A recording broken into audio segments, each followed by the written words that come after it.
salaamaaleykum mbokk yi di remercier presse bi bi ñu tey répondre à notre invitation donc tey nag lu ñu dajale fii mooy le cas de notre compatriote muy Ousmane Dia mu wàññeeku barki démb donc aujourd'hui dañoo décider def point de presse pour communiquer par rapport à ce qui s'est passé donc ci prise de parole yi dañ koy gàttal rek parce que mënuñoo wax lépp mais on va parler de l'essentiel. Donc parmi ceux qui vont prendre la parole nous avons le coordinateur adjoint de Pastef Ngexo qui va parler au nom de la population de Ngexo, mais il y a aussi le frère du défunt qui est là, Abdoulaye Dia, qui va revenir ci feebaram les démarches qui ont été entreprises là pour mu mën a am liberté provisoire ak alerte bu ñu jot a def di signaler à l'autorité pénitentiaire que xale bu ñu téye foofu dafa feebar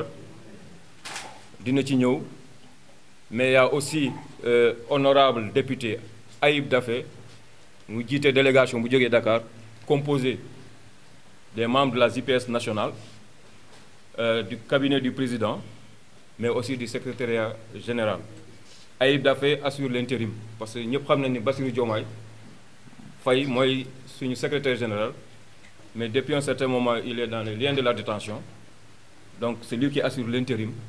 Donc il est venu au nom du secrétariat général, mais aussi jiite délégation officielle bu jógee Dakar au nom du président Sonko. Il y a Maître Tall qui va intervenir aussi pour parler de l'aspect judiciaire de ce dossier. Moi, en tant que spécialiste de la médecine, je vais parler de la maladie de ce jeune avec les conclusions de l'autopsie. Donc, sans plus tarder, on va donner la parole à notre frère Makan Diop, qui est le coordinateur adjoint de Pastef Ngexo.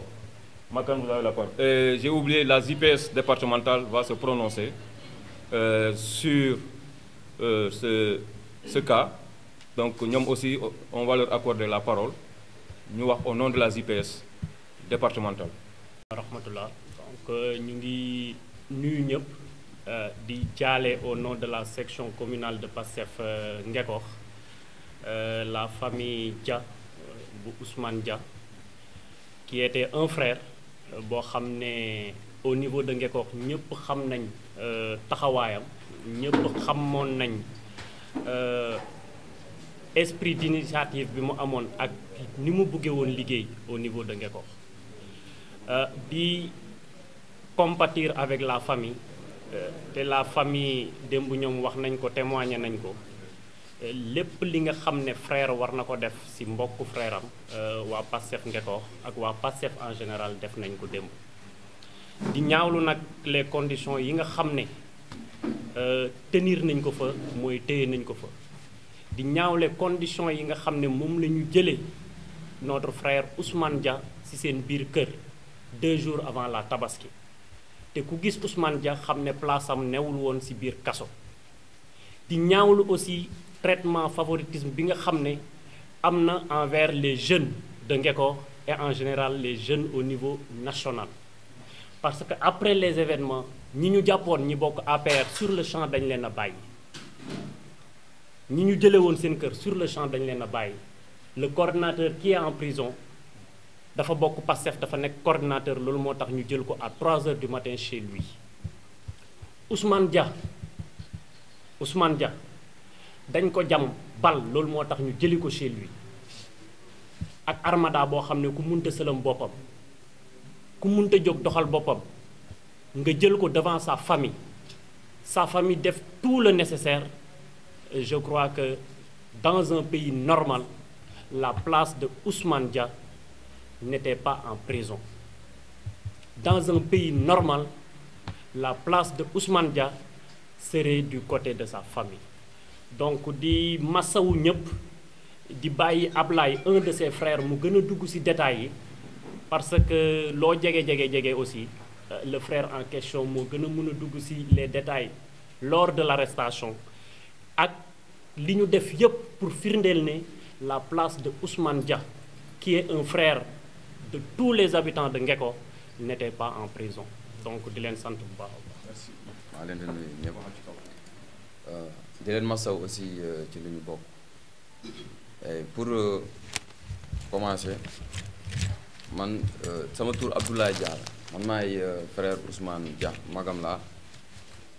pour revenir sur les faits donc fi may tàmbali rek mooy Ousmane daa bokkoon ci ñu doon def manifestation juin passé ñu tiré ko bal ci tànk bi ñu ko tiré bal ci tànk ñun famille bi ñu nekk di ko jàppale sanitairement ñu def tous les besoins nécessaires pour faj ko ñu tàmbalee loolu ñu yóbbu ko kër ga jëlee ko hôpital yóbbu ko kër ga d'après lu ñu ci financé yépp hôpital de Mbour pour faj ko après ñu yóbbu ko kër ga bi ñu ko yóbbee kër ga nag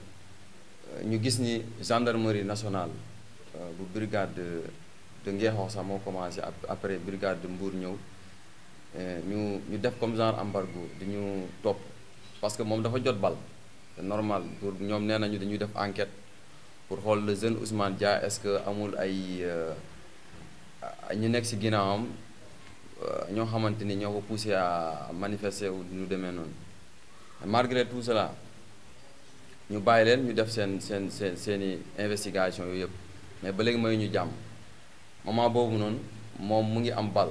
te je pense que ki nga xamante ni dañ ko dóor bal ci tànk déjà il est prisonnier kooku il est prisonnier parce que mënul dem fenn te en plus ñoo ngi def ay soins nécessaires paregul parce que c'est pas parce que wér na wérul woon mu ngi kër ga tëdd mënul woon sax dem toilette buy dem toilette il va falloir que man magam ak sama beneen mag bu tudd Oumar Dia ñoo koy jàpp yóbbu ko ci douche ba bu defee lu muy def ba pare sama yaay ci boppam moo koy satal parce que mënul def dara parce que kooku handicapé lañ ko mën jàppee ginnaaw loolu gendarmerie ñëw ne dañ koy yóbbu parce que dañ koy enquêter ñu d'accord ci loolu ñu bàyyi leen ñu yóbbu dañoo newoon dañ koy yóbbu mais duñ ko arrêté mais jour boobu noonu lañ ko jël yóbbu ko jour boobu tamit lañ ko tëj parce que lañu jugé ni dañ koy tëj te waxuñu woon loolu dañoo newoon dañ koy jël rek yóbbu ko def enquête poser ko ay questions laaj ko version lan moo waral mu demoon ci manifestation mais malgré tout cela ñun ñu accompagner ko avec la famille ñu dem ci tribunal bu Mbour bi ñu yeggee tribunal ba ñu fekk fa juge d'instruction juge bi ne da koy déférer ma ne ko ki nga bëgg a déférer de non seulement si que santéem may ko pour nga déférer ko déjà moom dafa feebar bi mu nekkee xale dafa am lu ñu naan épilepsie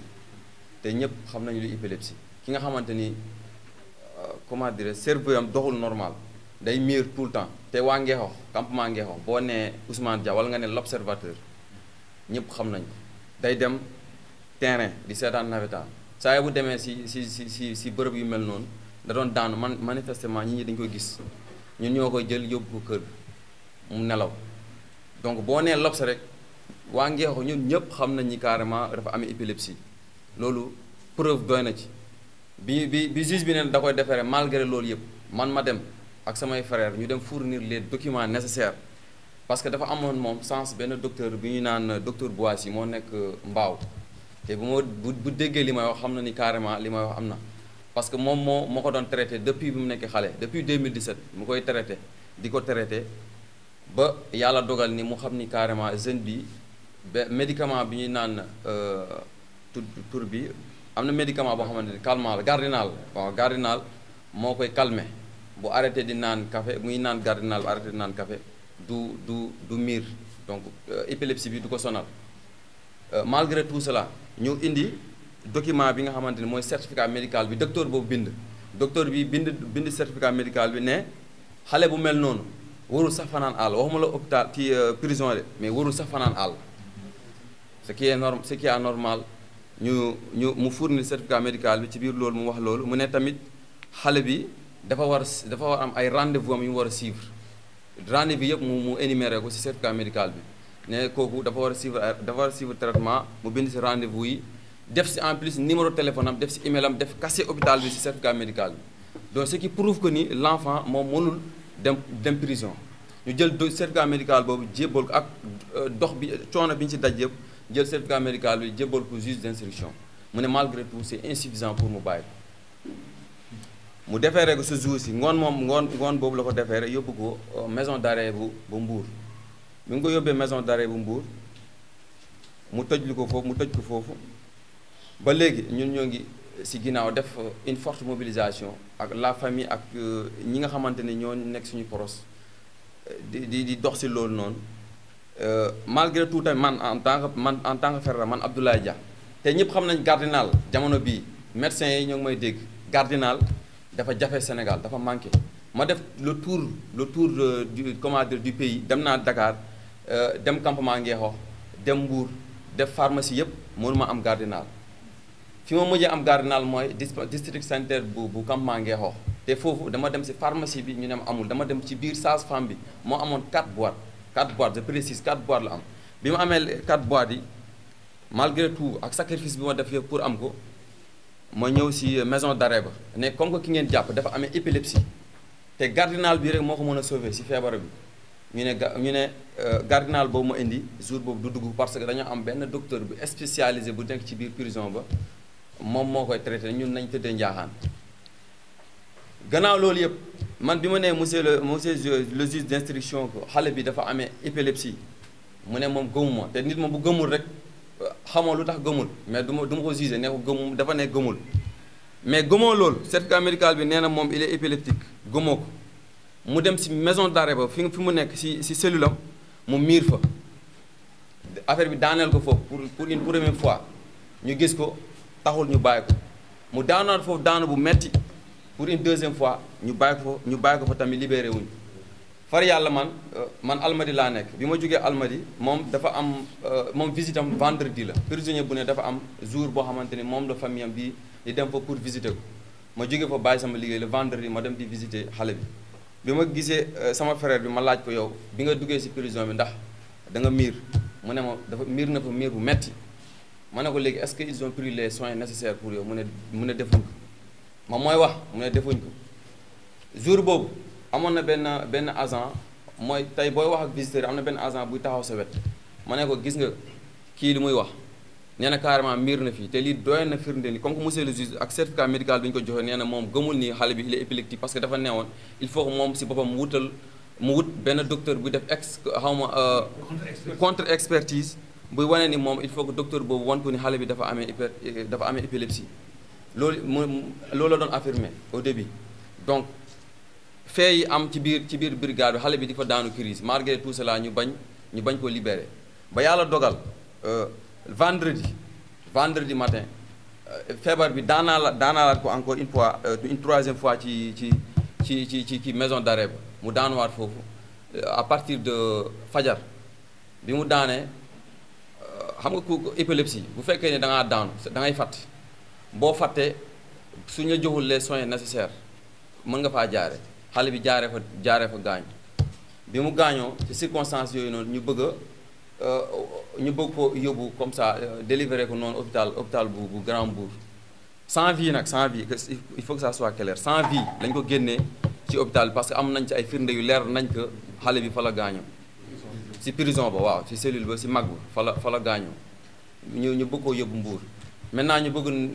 léegi naan nit ñi que ci yoon bi parce que ñemewuñu wax ni carrément ci hôpital ba la gaañoo parce que docteur yi duñ ko ñeme mais ci prison bi la gaañoo mais ñemuñ tamit wax ci hôpital bi la gaañoo parce que docteur yi duñ permettre la xam nañu du dëgg parce que autopsie bi dina wane ni moom gaañewul ci hôpital bi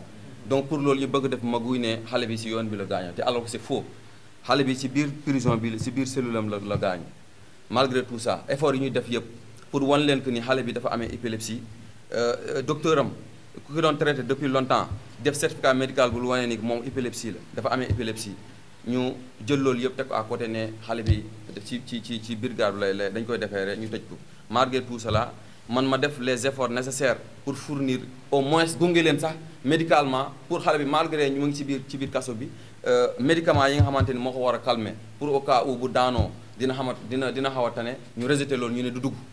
donc dañoo am spécialiste spécialiste boobu ñu ne docteur la ci biir prison kooku ki nga xamante ni docteur am la moo ko doon suivre depuis enfance def na les soins nécessaires pour faj xale bi def le tout ba xam ne luy calmer maladie bi malgré que mënu koo faj à 100% est-ce que question la est-ce que docteur bi nga xamante ne mu ngi biir prison mën na ko faj si période bi mu ko tëj loolu c'est inadmissible loolu mënu nekk loolu moo su may wax mooy juge d'instruction bi nga xamante ne moo ko condamné ak waa cellule waa mag mooy maison d'arrêt ba ñu fa ne ñoo reylu xale bi man ragaluma pour wax loolu malgré tout lu xew loolu la amoon li ma amoon li may wax éclaircissement noonu la demee. Ok merci. Défunt Ousmane Dia, quand il a été acheminé à l'hôpital de Grand-Bourg, c'était dans une situation très compliquée. Il l'a dit parce que le gosse en question est arrivé à l'hôpital inanimé. Donc le médecin a constaté, parce qu'il y avait le médecin urgentiste qui avait reçu le corps et qui a effectivement confirmé le décès vers 8h20 ou 23h, si je me rappelle bien. Une autopsie a été faite. Et je rappelle que, avant cela, il l'a dit, le gosse souffrait d'une maladie qu'on appelle épilepsie. Épilepsie, pour ceux qui ne connaissent pas cette maladie, le mot épilepsie vient du grec, ça veut dire une attaque brutale. Et il y a deux cas de figure qu'on peut diagnostiquer chez les épileptiques. C'est-à-dire des épilepsies symptomatiques qui peuvent être liées à des traumatismes, qui peuvent être liées à des fonctions cognitives. En milieu carcéral, tout le monde sait. Le gosse, on l'a rappelé, c'est un marchand de journal. Il vendait des journaux en Guéhor. Et qui connaît le gosse, c'est que partout dans Guéhor, il se baladait pour vendre ses articles. Donc, il n'est pas habitué à être dans un milieu fermé. Donc, quelqu'un qui a cette maladie, qui quitte un environnement dans lequel il était heureux, joyeux, tout le monde le connaissait. En Guéhor, quand on parle de ce jeune, la première chose qu'on remarque chez lui, c'est son sourire. Il avait une énergie. Il était disponible dans ses activités religieuses, sportives et même sociales dans la commune de Guéhor. Dieu a fait qu'il a souffert de cette maladie et ça a été diagnostiqué il y a longtemps par un médecin traitant qui le suivait. Mais il y a un autre type d'épilepsie qu'on appelle une épilepsie héréditaire. Donc, dans certaines familles, on a l'habitude de voir ces cas pareils. Mais pour vous dire qu'un épileptique, ces attaques sont souvent brutales et ça nécessite une assistance des gens qui s'y connaissent un peu en secourisme, à défaut, mais surtout d'un spécialiste pour le prendre en charge. Parce que le premier réflexe, quand quelqu'un tombe et fait des convulsions, le premier réflexe d'un secouriste, c'est de tout faire pour dégager ses voies aériennes supérieures. Mettre dans une position latérale de sécurité pour permettre à la victime de pouvoir respirer le temps qu'il soit admis dans des services spécialisés. Donc son frère l'a répété, il a fait 2 ou 3 attaques en prison, mais malgré ça, ils n'ont pas eu gain de cause pour avoir une liberté provisoire. Donc suite au décès, il a été recommandé de faire une autopsie. Et heureusement, le spécialiste en médecine légale, je le connais personnellement. Il s'agit du professeur Charles Kouka, que personne n'ignore ses compétences ici au niveau national et international. En même temps, il enseigne à l'université de Thiès, mais aussi il est chef de service ici, à l'hôpital de Grand-Bourg, communément appelé hôpital El Hadj Mansour Baro, Thierno Mansour Baro. Donc, suite à l'autopsie, il a eu le courage d'être transparent, parce que c'est un cas sensible. Il a invité un membre de la famille qui est courageux à venir assister. Et il y a un de ses frères qui a participé à l'autopsie, du moins qui a assisté à l'autopsie, du début à la fin. Quand ils sont sortis du bloc, il m'a trouvé dehors avec l'ensemble des membres de sa famille. Il a expliqué, parce que la famille voulait faire une contre-expertise.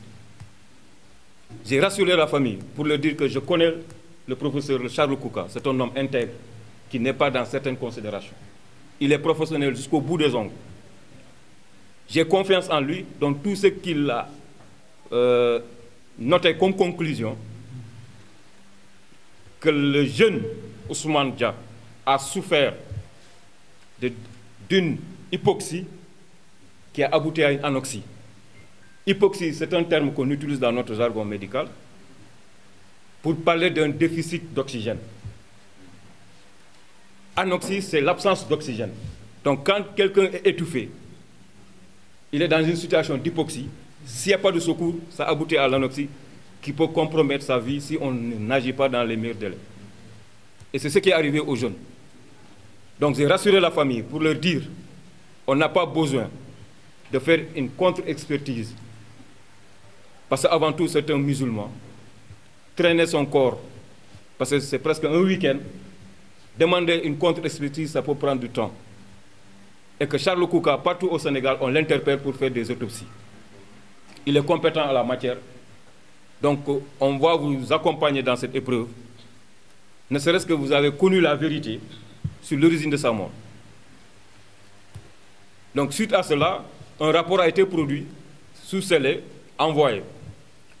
Donc, la conclusion, c'était quoi? C'est que le jeune a été atteint d'une insuffisance respiratoire aiguë. Donc, ce qui a abouti à sa mort. On a parlé des circonstances dans lesquelles le gosse a fait ses crises. Et c'est le petit matin. Donc, aujourd'hui, il y a une population carcérale qui est pléthorique. Les chambres sont exiguës. On entasse les gens dedans, il n'y a pas une ventilation adéquate. Et tout ça en période de chaleur, je pense que c'est l'occasion pour nous, peut-être Maître va revenir là-dessus. Mais pour conclure, nous demandons solennellement que cette lumière-là soit faite sur les circonstances dans lesquelles le gosse a perdu la vie en prison. Et j'interpelle le groupe GFM, parce que le gosse, à part ses intimes, tout Nguekho l'appelait l'observateur. Il a été dans la commercialisation de leurs produits. Et que ce produit lui a valu ce surnom. Nous demandons solennellement au groupe GFM, en l'occurrence son PDG, M. Youssou Ndour, de faire un geste humanitaire envers cette famille pour leur assister dans cette épreuve, ne serait-ce que pour reconnaissance au travail qu'il faisait dans la distribution, dans la commercialisation de leurs produits. Ousmane Dia est un jumeau. Il a perdu son frère jumeau il y a longtemps, en 2009. C'était un jumeau. Son père est décédé il y a 4 ans ou 5 ans de cela. 2013, du moins. Disons qu'il y a 10 ans de cela. Donc nous demandons au groupe GFM, nous on a fait ce qu'on peut, mais pour quelqu'un qui est connu sous le nom de l'observateur dans une commune comme Nguekho, qui passait toutes ses journées à vendre ses articles, je pense que c'est l'occasion pour eux de venir accompagner la famille dans cette épreuve, mais de faire un geste de solidarité. Et je lance solennellement cet appel au PDG Youssou Ndour. Donc je laisse l'honorable député Ayib waaw ma ñëwaat ci wolof pour xamal nit ñi à la famille du jeune Ousmane Dia di présenter suñuy njaal frère bi fi toog muy Abdoulaye ak famille bi yëpp di ñaan yàlla xare ko àjjana di wax ni Sénégal yëpp a ñàkk jeunesse su Sénégal yëpp a ñàkk parce que nuñ ko fi décrire c'était un jeune boo xam ne vraiment qui avait tout l'avenir devant lui. Malheureusement yàlla nattu ko ba lii xew si lu ñu mën a wax ñun ñëpp ay jullit nañu gëm nañu yàlla xam nañ ni lu xew yàllaa ko dogal mais frère am bu fi toog léegi Ablaye explication yu mu joxe gis nañ ni Ousmane Dia dafa mel ni dañ ko condamné à mort te ñëpp xam nañ ni Sénégal on a aboli la peine de mort donc amul kenn koo xam ne ndax da nga joteeg justice war nga see ñàkk sa bakkan ndax da nga joteeg loi nga ñàkk ci sa bakkan donc loolu waratul am Sénégal et conditions ñu décrire gis nañ ni son état sanitaire était incompatible avec la détention carcérale te famille bi lu mu waroon def yépp pour informer la justice informer l'administration pénitentiaire daf nañ ko frère am je pense que il a été très clair très précis génnee na documents yi donc ils avaient toutes les preuves pour xam ni Ousmane Dia était épileptique ensuite il était blessé donc kooku dañ ko waroon bàyyi mu présumé innocent était présumé innocent donc koo xam ne il est présumé innocent même su fekkee dafa joteeg justice ñu gis ni wér-gu-yaramam état am àndul ak ñu tëj ko mais kooku dañ ko war a bàyyi mu ñibbi këram suivre ay traitement ba justice su ko soxlawee woo ko malheureusement il y a eu des décisions administratives yu ñu jël yoo xam ne yaakaar naa ni c'est des décisions malheureuses te décisions administratives yooyu lu ci jiitu souvent ay instructions yoo xam ne day jóge ci kaw ay instructions politiques teg pression administration pénitentiaire wala teg pression justice bi ba nga xam ne ñuy doxale benn façon doxalin boo xam ne àndul ak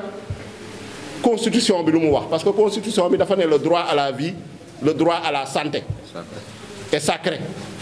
c'est l'un des droits les plus sacrés te gis nañ ni Ousmane Dia son droit à la vie et son droit à la santé a été violé donc te am na lu ñuy wax loo xam ne pour man non-assistance à personne en danger parce que vraiment les circonstances yu ñu fi décrire sont des circonstances yoo xam ne accablantes sont des circonstances accablantes lu ñuy mën a wax mooy ne vraiment war nañu jël toutes les dispositions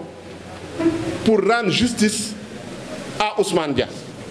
pour lui rendre justice parce qu'il a été victime d'injustice il a été victime d'un système boo xam ne tey moom moo conduire tey ba mu ñàkk bakkanam parce que vraiment lu ñu fi wax lu ñu fi présenté comme preuve dafa leer nañ il y avait aucune raison que Ousmane Dia nekk en détention donc ñoo ngi koy vraiment di massawu famille wam di massawu son frère di massawu nga waa Ngeexox yépp au nom du président Ousmane Sonko au nom du parti fu ma bëgg a jeexale mooy ni gis nañ ni situation carcérale boo xam ne moo am au niveau de toutes les prisons du Sénégal depuis les dernières manifestations et avant même prison yaa ngi fees dell et lu ci ëpp ay jeunes ñoo fa nekk donc ñuy ñaan jeunes yooyu ñu libérer leen ñu désemplir les prisons humaniser la justice parce que képp koo xam ne yow am nga dossier su fekkee ne mënuñu la juger rapidement am nga ay garantie de représentation mën nañ la may liberté provisoire contrôle judiciaire moo ngi nii moo ngi fi il y a des bracelets électroniques Ousmane Dia aurait pu bénéficier d'un contrôle judiciaire d'une liberté provisoire au pire d'un bracelet électronique donc vraiment loolu daal mooy suñu demande surtout en cette période boo xam ne nawet nañu nekk tàngaay bu am ak canicule bu am ñëpp ñoo xam ne tey y a des centaines de Ousmane Dia dans les prisons sénégalaises actuellement donc balaa beneen drame di xewaat ñi ñëwaat fii di def ay conférence de presse yaakaar naa ni en tout cas le ministre de la justice le chef de l'État l'administration pénitentiaire la justice sénégalaise doit prendre ses responsabilités pour libérer les détenus politiques, pour libérer également les détenus qui sont dans des situations yoo xam ne mën nañu ne c'est des personnes vulnérables. C'était le cas de Ousmane Dia. Malheureusement moom vraiment di ñaan lu ñu ci mën rek mooy ñaanal ko yàlla également di demander à l'État du Sénégal, à la justice sénégalaise de faire toute la lumière sur son cas pour lui rendre justice. Loolu daal nañu bëggoon voilà loolu daal nañu bëggoon wax et di présenter également nos condoléances à tous les jeunes qui sont décédés lors des manifestations du mois de juin. Mooy la trentaine de jeunes nga xam ne tey Ousmane Dia vient rallonger cette liste-là. Donc di leen ñaanal yàlla yàlla xare leen àjjana te di ñaanal Sénégal yépp ñu génn ci situation bi te situation bi dara waralu ko lu dul des décisions politiques et des décisions administratives qui sont malheureuses. te yaakaar naa ni il est temps de redresser la situation pour ñu dem vraiment nekkaat Sénégal bu ñu xamoon Sénégalu jàmm Sénégalu teranga Sénégal boo xam ne c'est un Sénégal d'humanisme. Loolu daal laa bëggoon wax di gërëm ñëpp di sant ñëpp di remercier également toute la délégation boo xam ne bureau politique beeg parti bi moo ko fi yebal muy le secrétaire général adjoint Birame Khoudia Lo, le président le coordinateur de la JPS Maître Ngagne Demba Touré, Fatima Mbeng ak Bassirou Kébé. Voilà jërëjëf merci beaucoup. Voilà, merci. di nuyu d'abord toute la délégation du parti PASTEF en commençant par le bureau politique te honorable Daffé jiite ko di aussi nuyu la délégation de la JPS nga xam ne Maître Ngagne Demba Touré moo ko jiite di nuyu les mouvements du parti dans le département de Mbour MOJIP mouvement des enseignants di aussi massaw d'abord la famille de Dia ndax lii wax dëgg fa la njaqare la tiitaange la te du kenn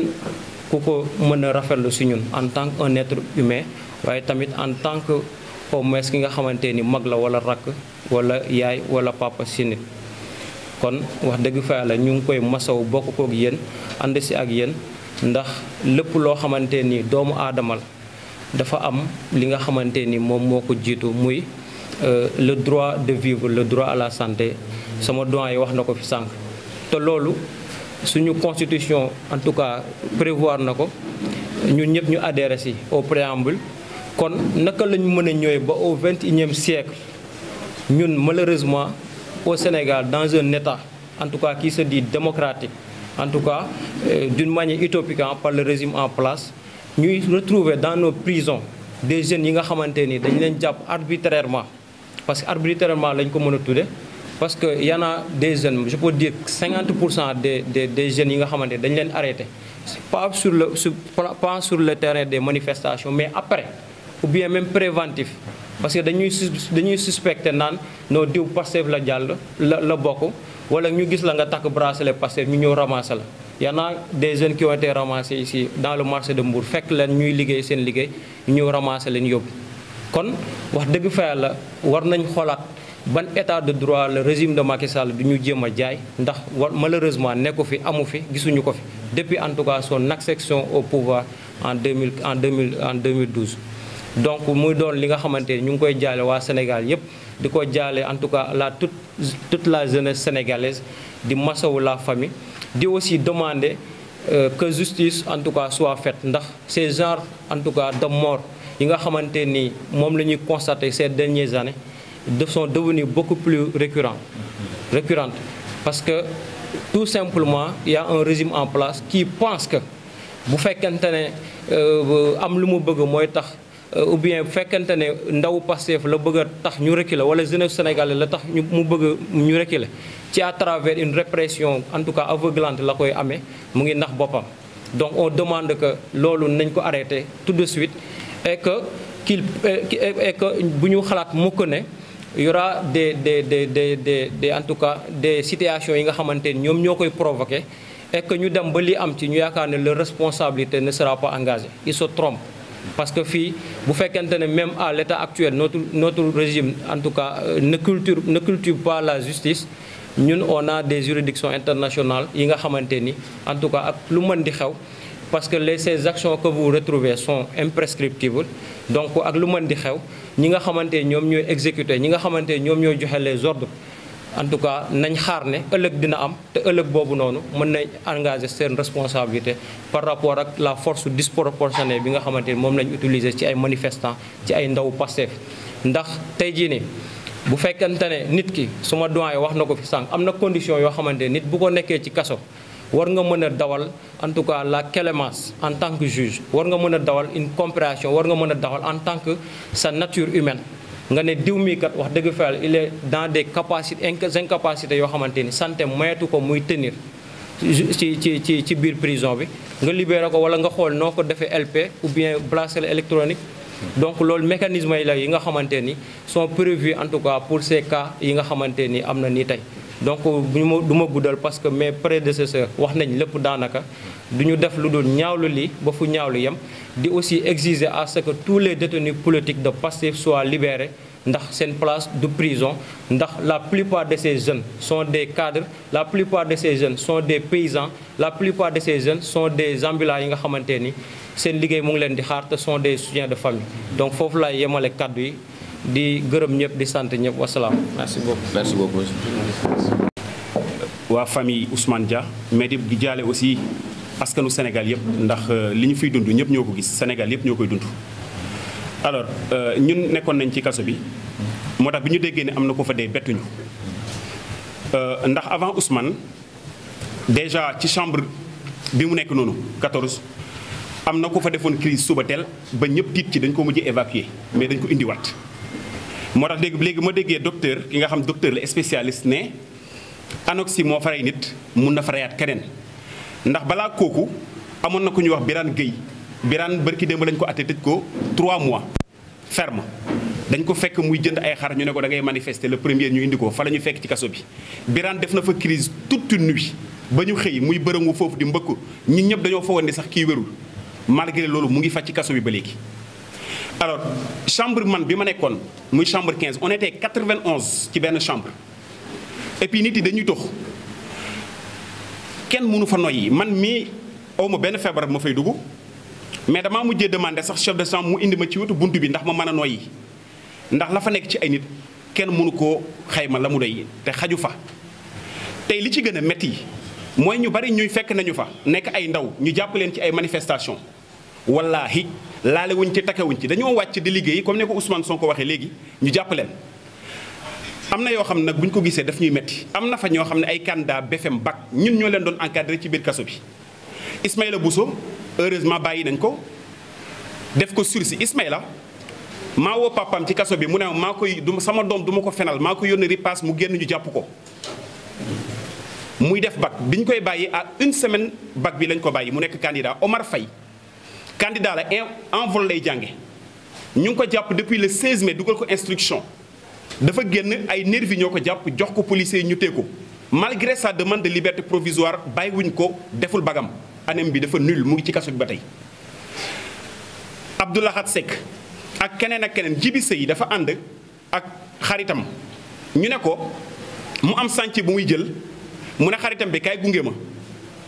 ndax dama mbirum xaalis la dama bëgg bu subaa nga man maa seede mu dem gis ki ko doon jox chantier bi wàññeeku ñu jàpp ko moo xarit bi ñu ngi kaso ba léegi dañ leen a dugal instruction te li ci gën a métti ay nervi ñoo leen jàpp. kaso Mbuur bi li fi nekk c'est trop ña fa nekk xajuñu fa ñuy ñaan nag nañu bàyyi nit ñibbi parce que man bi may génn vendredi dem naa fa jour bi Ousmane di gaañu foofu. parce que dafa am ñoo xam ne ñoo ñu ko yëgal ña fa nekk woon ñu ne lañ fa doon ragal am na fi bañ demee di leen seet daanaka dañu doon nëbb ni am na lu fi xew ba ma ñëwee rek man ni ma garde yi doon xoole rek xam naa ni kon am na lu fi xew foofu la deewee ci kaso bi ñoom ñoo ko wax. alors li nga xam ne nag moom moo ci am mooy ña fa nekk nañ leen bàyyi parce que ñoom nee nañ bu ñu leen bàyyiwul semaine bii di ñëw dinañ entamer grève de faim parce que mënuñu fa nekk ñu jàpp leen ci anam boo xam ne laalewuñ ci takkewuñ ci ñu tëral leen fa xamuñu kenn lañ leen di atte ñoo ko wax ne semaine bii di ñëw dinañ entamer ñoom grève de faim parce que mënuñu continuer ci loolu dañuy xeex et que loolu nag na ko askanu Sénégal yëpp li lépp lu ci am ñoo xam ne nag kenn mooy responsable mu état wu Sénégal loolu lañ ci bëggoon wax asalaamaaleykum. merci beaucoup. asalaamaaleykum wa rahmatullah waaleykum salaam. ñu ngi nii ñu fi teew ñëpp di feddali sunuy kàddu njaal gannaaw bañ ko defee démb ak barki démb gis naa ni ba tey xol yaa ngi tooy njàqare ak tiis mu ngi ci kanam yi te sunu frère Abdoulaye Dia bii nga xam ni mooy mag ci Ousmane bi jóge fi ba tey ay rangoñam mu ngi tuuru ñu koy massaw Ousmane nag dem na te dootul ñëwaat li firndeel ni dem na fi ma toog nii maa ngi ak saraxu mbiskitu saraxam ñaanal nañ ko may ñaan ñëpp ñu barkeelu ci ñaanal ko yàlla xare ko aljana. Ousmane ñëw na rallonger la liste, cette longue liste peut-être qui n'est pas encore terminée, des victimes de cette violence aveugle et répressive du régime en place. Ousmane qui a voulu en tout cas faire partie de ceux qui défendent leur État, leur nation, et surtout l'État de droit. Parce que son frère vient de confirmer qu'effectivement qu'il a été arrêté à l'occasion d'une manifestation, à savoir le 29 mai. Ousmane a reçu une balle au niveau de la cuisse. Et malgré tout, et sous soins intensifs, sa famille a pris en charge le cas. Jusqu'à ce que l'arrestation s'en suive par des éléments des forces de l'ordre et une enquête s'en est suivie. Mais ce qui me fait mal dans tout cela, au moment de son audition,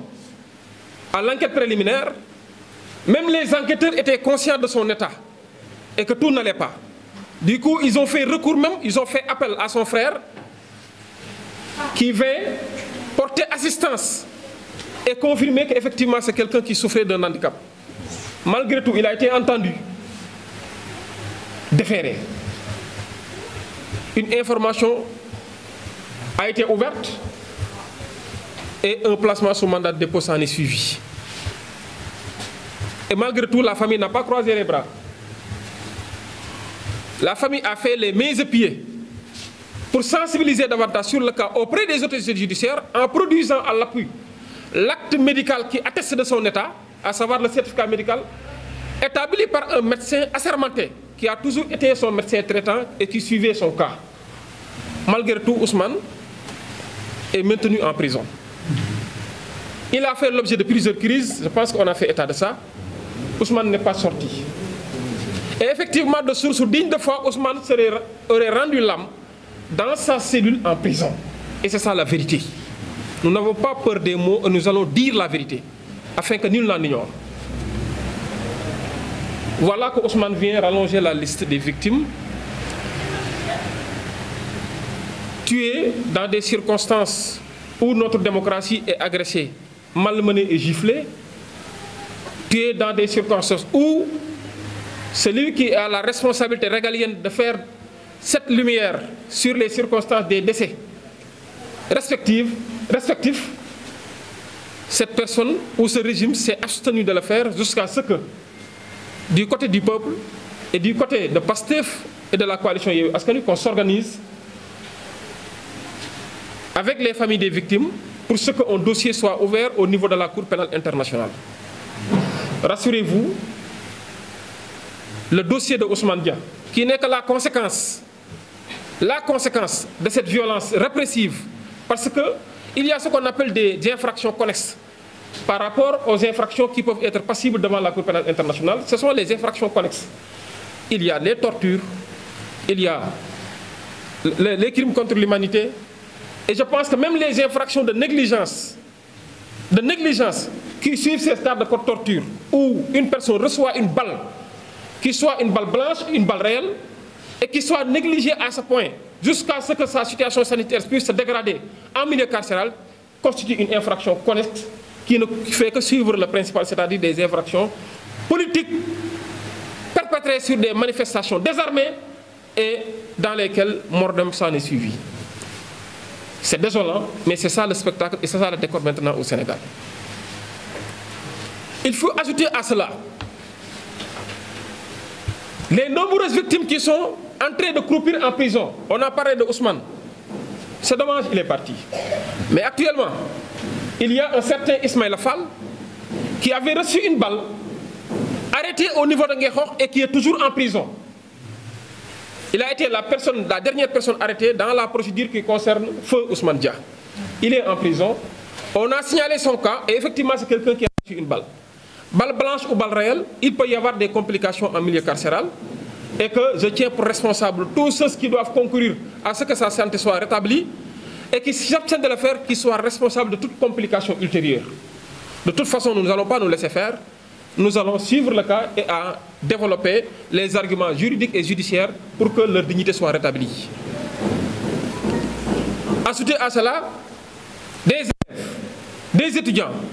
des mineurs, toujours gardés en prison et arrêtés par des hommes qu'on décrit comme étant des nervis, hyper armés et recrutés par des personnes connues de tout Mbour. Des nervis qui travaillent pour la mairie de Mbour. Je le dis et j'en assume l'entière responsabilité. Qui ont effectué des arrestations arbitraires, livré des hommes à la police ou à la gendarmerie et que ces gens sont toujours en prison en attendant d'être édifiés sur leur sort et qui ont toujours clamé leur innocence. Nous sommes dans un état de droit. Cette situation est inacceptable. Inadmissible. Ça a horrifié et terrifié tout le peuple. Mais le peuple en appréciera et prendra toutes ses responsabilités pour que cette affaire ne puisse se reproduire. Nous allons effectivement, de concert avec la famille de Ousmane Dia, porter plainte contre X pour négligence. Parce que dans cette affaire, on a noté une négligence manifeste du cas de Ousmane Dia. À la justice d'en situer les responsabilités, d'en tirer toutes les conséquences et de dire le droit. Ne serait-ce que pour permettre à Ousmane Dia de reposer désormais au paradis, mais également permettre à sa famille de savoir ce qui s'est passé réellement. De faire son deuil. Et de faire son deuil. C'est vrai, une famille très digne qui a eu à remettre le tout dans le compte du décret divin. Ça n'est remis à Dieu, à formuler des prières. Et il faut entendre parler son frère Abdoulaye, mon homonyme, pour se rendre compte qu'on a affaire à une famille très digne. Les témoignages qu'on a entendus hier lors des présentations de condoléances nous réconfortent davantage que Ousmane peut désormais reposer en paix et au paradis. Parce qu'il a été utile à sa société. Maintenant, pour le volet judiciaire, nous allons nous battre. Parce que Ousmane n'est pas le seul concerné. J'ai dit que cette affaire a une connexité même avec le dossier qui est récemment déposé au niveau du bureau du procureur de la Cour pénale internationale, parce que c'est une infraction connexe. Ce n'est que la suite de ce qui s'est passé sur toute l'étendue du territoire national. Nous allons nous battre pour que justice soit rendue et que la dignité de Ousmane soit rétablie. Je n'ai pas encore terminé le volet français. Je vais continuer, je vais tout résumer en Wolof. Lancer un appel solennel aux autorités, d'ici, au niveau local comme d'ailleurs, parce qu'au niveau local, il y a des choses qui se passent. Nous ne pouvons pas comprendre qu'un maire nouvellement élu, qui a cette responsabilité de concourir au bien-être des Mbourois, de concourir à la sécurité des Mbourois, et de se permettre de recruter des nervis, qu'on appelle des sambaboy, qui enlèvent des personnes et que ces personnes soient toujours gardées de prison. C'est inadmissible. Et ça se passe ici à Mbour. Et on est à un moment où ces gens-là, ces nervis ne s'en cassent plus. Parce que, à bord de pick-up, armés de gourdins, de coupe-coupe, de machettes, et même des grenades lacrymogènes, qu'ils tirent sur les populations, procèdent à des arrestations de mineurs, des élèves qui n'ont absolument rien à voir. Et tous ces gens-là, dont les parents sont en train de souffrir pour voir leur fils ou les leurs recouvrer la liberté. Ça se passe ici à Mbour. Je ne suis pas là pour faire plaisir à qui que ce soit, mais je dis la vérité. Si des gens ne sont pas contents, c'est leur problème. Ils n'ont qu'à porter plainte contre moi. Je suis prêt et déterminé à aller jusqu'au bout. Ce qui se passe à Mbour est inadmissible. C'est pour vous dire que la situation est grave. Mais nous n'allons pas nous laisser abattre. Nous allons continuer notre combat jusqu'au bout. Au prix que que ce combat va demander.